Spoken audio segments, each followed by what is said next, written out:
செந்தில் பாலாஜியின் தம்பி சரணடைவதற்கான அனைத்து ஆதாரங்களையும் தற்பொழுது செந்தில் பாலாஜி வாக்குமூலமாக கொடுத்து விட்டார். ஏற்கனவே அமைச்சர் பதவியை ராஜினாமா செய்ததை தொடர்ந்து 14வது முறையாக நீதிமன்ற காவல் நீட்டிக்கப்பட்டதை தொடர்ந்து இனியும் காவல் மன்றம் செந்தில் பாலாஜியை நீதிமன்றத்தின் மூலமாக சிறையில்தான் அடைக்கப்படுவதற்கான சதி திட்டம் தீட்டப்பட்டிருப்பதை தொடர்ந்து தனது அமைச்சர் பதவியை ராஜினாமா செய்தால் மட்டும்தான் சாத்தியமாகும் என்று கூறி அமைச்சர் பதவியை ராஜினாமா செய்தார் செந்தில் பாலாஜி அவர்கள். இந்த நிலையில்தான் தற்பொழுது செந்தில் பாலாஜி அவர்கள் தனது தம்பி அசோக்குமார் அவர்கள் இருக்கும் இடத்தை காட்டி கொடுத்து விட்டால் அமலாக்கத்துறை அதிகாரிகளுக்கு கேள்விகளுக்கு பதிலளித்தது மாதிரி ஆகிவிடும், ஜாமீனும் விரைவில் கிடைத்துவிடும் என்று வழக்கறிஞர் கூறியதன் காரணமாக செந்தில் பாலாஜியின் தம்பி அசோக்குமார் அவர்கள் எங்கே இருக்கிறார் என்ற அனைத்து தகவல்களையும் தற்பொழுது கூறியிருப்பதாகவும், இன்று இரவுக்குள் செந்தில் பாலாஜியின் தம்பி அசோக்குமார் அவர்கள் கைது செய்யப்படுவார் என்றும் எதிர்பார்க்கப்படுகிறது.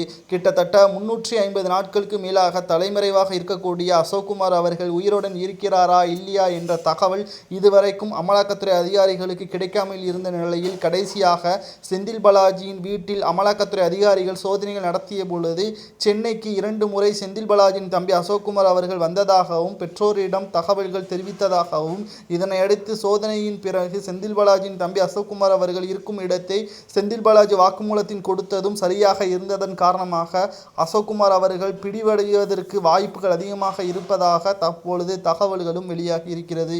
ஒட்டுமொத்தமாக செந்தில் பாலாஜி அவர்கள் தனது தம்பியை காட்டி கொடுத்துவிட்டு சிறையிலிருந்து முதலில் வெளியாக வேண்டும் என்பதுதான் முதல் குறிக்கோளாக இருக்கிறது. அதற்கு பிறகு ஜாமீனில் செந்தில் பாலாஜியின் தம்பி அசோக்குமார் அவர்களை விடுதலை பெற்றுவிடலாம் என்ற நம்பிக்கையும் தற்பொழுது வழக்கறிஞர்கள் கொடுத்திருப்பதாகவும் தற்பொழுது தகவல்கள் வெளியாகி இருக்கிறது. பெரும் படையுடன் செந்தில் பாலாஜியின் தம்பி அசோக்குமார் அவர்களை கைது செய்வதற்காக தனிப்படையும் அமலாக்கத்துறை அமைத்திருக்கிறது. பெரும் படைகளுடன் செந்தில் பாலாஜியின் தம்பி அசோக்குமார் அவர்கள் கைது செய்யப்பட்டால் நிச்சயமாக செந்தில் பாலாஜி ஜாமீனில் வெளியே வரலாம் என்றும் தற்பொழுது தகவல்கள் வெளியாகி இருக்கிறது.